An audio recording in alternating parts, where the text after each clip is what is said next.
Every workplace has its challenges, but for blue-collar workers, the obstacles can be particularly tough.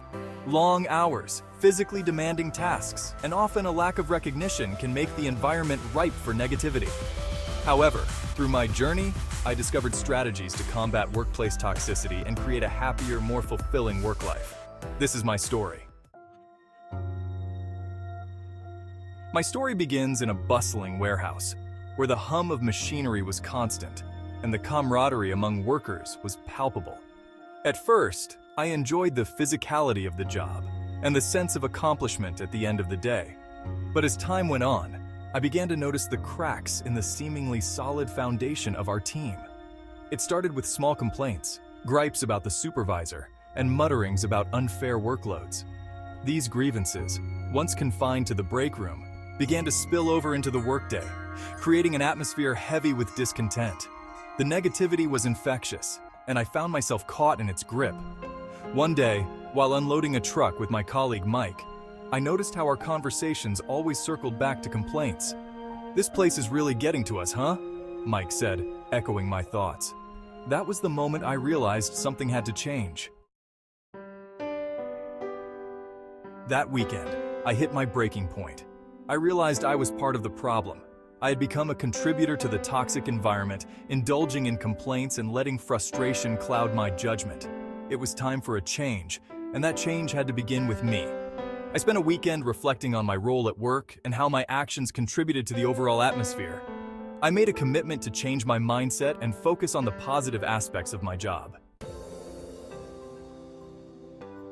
With renewed determination, I began to introduce small, positive habits into my daily routine.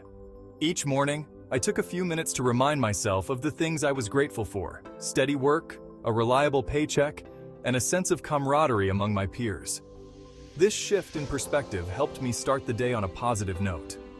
At lunch, I started a good news segment where each of us shared something positive.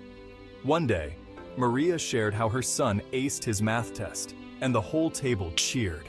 These moments lifted our spirits and created a sense of community. I also established clear boundaries between work and home. I made it a point to leave work at the workplace, not bringing the day's stresses home with me. This allowed me to recharge and return to work with a fresh perspective.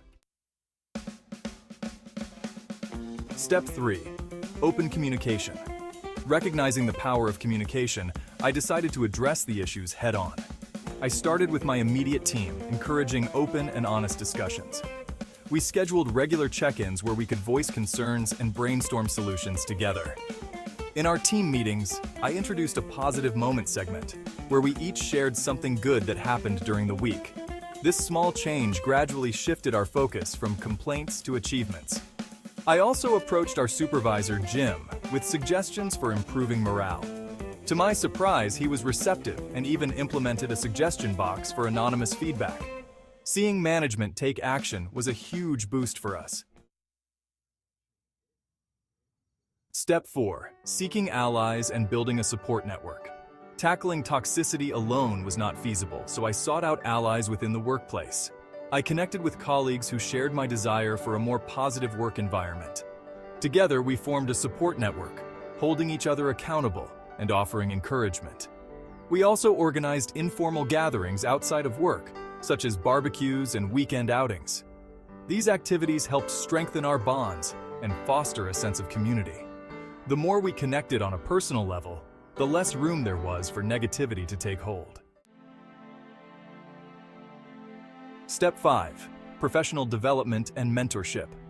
To further support my efforts, I sought opportunities for professional development. I attended workshops on teamwork and communication, learning skills to navigate conflicts and build a more cohesive team. I also sought mentorship from seasoned workers who embodied the positive work culture I aspired to create. Charlie, a veteran worker, became my mentor. He taught me valuable lessons about patience and perspective. "Remember," he said, "every challenge is an opportunity in disguise." The outcome, a transformed work environment. Slowly but surely, the changes began to take root. The atmosphere in the warehouse improved, and our productivity increased. My colleagues seemed more engaged, willing to collaborate, and open to feedback. Our once dreaded shifts became more manageable and even enjoyable. On a personal level, I felt more confident and content in my role. The journey to take down toxicity not only transformed my work life, but also had a profound impact on my overall well-being. The battle against workplace toxicity is ongoing, but with determination, self-reflection, and strategic actions, it is possible to create a happier work environment.